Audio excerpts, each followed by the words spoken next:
नीम करौली बाबा, ये नाम आपने कभी न कभी तो जरूर सुना होगा। दुनिया भर में नीम करौली बाबा के चमत्कार विख्यात हैं। कई लोग इन्हें साक्षात हनुमान जी का ही अवतार बताते हैं। अष्ट सिद्धियों को प्राप्त करने वाले नीम करौली बाबा के लाखों भक्त न सिर्फ भारत देश से हैं बल्कि अमेरिका से भी हैं। विराट कोहली से लेकर फेसबुक के सीईओ और एप्पल के फाउंडर स्टीव जॉब्स भी नीम करौली बाबा के आगे सर झुकाते हैं और इनके बहुत बड़े अनुयायी हैं और इनके प्रति बड़ी श्रद्धा रखते हैं। इसीलिए आज की इस वीडियो में जानेंगे कि कौन थे ये नीम करौली बाबा और कैसे लाखों लोग इनके भक्त बन गए। साथ ही इनसे जुड़ी कई चमत्कारिक कहानियां भी हम आपको इस वीडियो में बताएंगे, जिसके लिए बने रहिएगा वीडियो के आखिर तक। नीम करौली बाबा जिनके किस्से दूर दूर तक मशहूर हैं, इनके कैंची धाम की ख्याति देश से लेकर विदेश तक में है। नीम करौली बाबा कैंची धाम के संस्थापक हैं, जो उत्तराखंड राज्य के नैनीताल के पास स्थित है। बाबा नीम करौली हनुमान जी के बहुत बड़े भक्त थे, यहाँ तक कि उन्हें हनुमान जी का अवतार भी कहा जाता है। इन्हीं बाबा नीम करौली के भक्त क्रिकेटर विराट कोहली भी हैं और स्टीव जॉब्स भी, और इनके अलावा कई बड़ी हस्तियां और करोड़ों लोगों का भी विश्वास इन पर है। नीम करौली बाबा को कंबल वाले बाबा, चमत्कारिक बाबा और कैंची धाम वाले बाबा जैसे कई अलग अलग नामों से जाना जाता है। उत्तराखंड में स्थित कैंची धाम में इनके दर्शन करने के लिए बड़ी संख्या में श्रद्धालु की भीड़ लगी रहती है। नीम करौली बाबा ने सभी लोगों की बहुत सहायता की। वो काफी नर्म दिल वाले थे और लोगों की परेशानियां देखकर भावुक भी हो जाते थे। कहा जाता है कि वो लोगों को दुखी नहीं देख सकते थे और इसलिए लोगों का दुख दूर करने के लिए न जाने उन्होंने कितने ही चमत्कार किए। वो एक साधारण जीवन जीते थे। उन्हें हमेशा लोगों ने सिर्फ एक कंबल में देखा है और एक आश्रम में ही उन्होंने अपना जीवन बिताया। कहा जाता है कि उनके पास कई बड़े बड़े बिजनेसमैन आते थे और बाबा को दान में बहुत सारे पैसे देकर उनकी मदद करना चाहते थे, लेकिन आज तक बाबा ने किसी से एक रुपया भी नहीं लिया।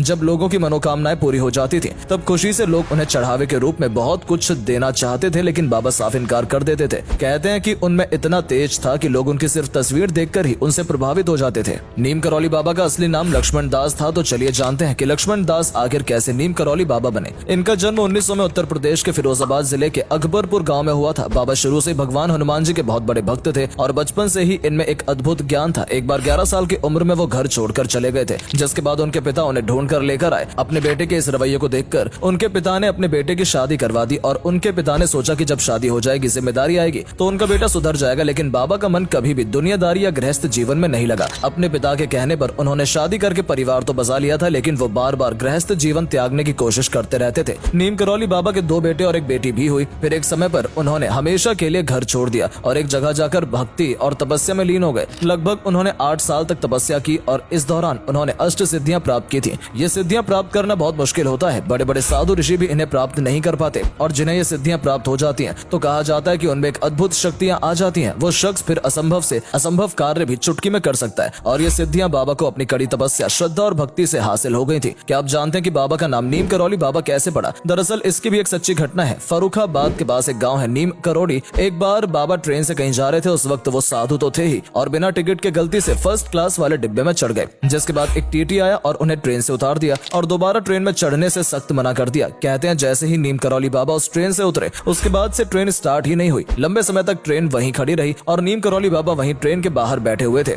जब बहुत ज्यादा देर हो गई तो टीटी समझ गया कि ऐसा क्यों हो रहा है। टीटी तुरंत बाबा के पास गया और बाबा से माफी मांगने लगा और ट्रेन में बैठ जाने के लिए भी कहने लगा। बाबा ने टीटी से शर्त ली कि आप आगे से साधुओं के साथ अच्छे से व्यवहार करेंगे और यहाँ पर एक स्टेशन बनवाएंगे। जब टीटी उनकी बात के लिए राजी हुआ तब वो ट्रेन चल पड़ी। कहते हैं कि तभी से बाबा का नाम नीम करौली पड़ गया और सभी लोग उन्हें इसी नाम से जानने लगे। बाबा के देश में कई आश्रम हैं जो उनके भक्तों ने बनवाए हैं, लेकिन उत्तराखंड के कैंची धाम की स्थापना खुद बाबा नीम करौली ने की थी। इसीलिए ये धाम सबसे ज्यादा खास माना जाता है। इस जगह बाबा ने कई साल भी बिताए थे। कैंची नैनीताल भोवाली से 7 किलोमीटर की दूरी पर स्थित है। बाबा नीम करौली ने इस आश्रम की स्थापना 1964 में की थी। बाबा नीम करौली 1961 में पहली बार यहाँ आए और उन्होंने अपने पुराने मित्र पूर्णानंद जी के साथ मिलकर यहाँ आश्रम बनाने का विचार किया। इस धाम को कैंची मंदिर, नीम करौली धाम और नीम करौली आश्रम के नाम से जाना जाता है। यहाँ आपको हर दुकान पर कंबल मिलेगा, क्योंकि बाबा नीम करौली कंबल ही ओढ़कर अक्सर रहते थे। ये कंबल उनको कैंची धाम में भी चढ़ाया जाता है। लोगों के दुखों को दूर करते करते एक समय वो भी आया जब नीम करौली बाबा ने समाधि ले ली। अपने आखिरी वक्त में बाबा की तबीयत काफी खराब हो चुकी थी। बताया जाता है कि डॉक्टर्स ने उन्हें बचाने की बहुत कोशिश की थी। डॉक्टर उन्हें बचाने के लिए कभी ऑक्सीजन मास्क लगा रहे थे तो कभी इंजेक्शन लगा रहे थे।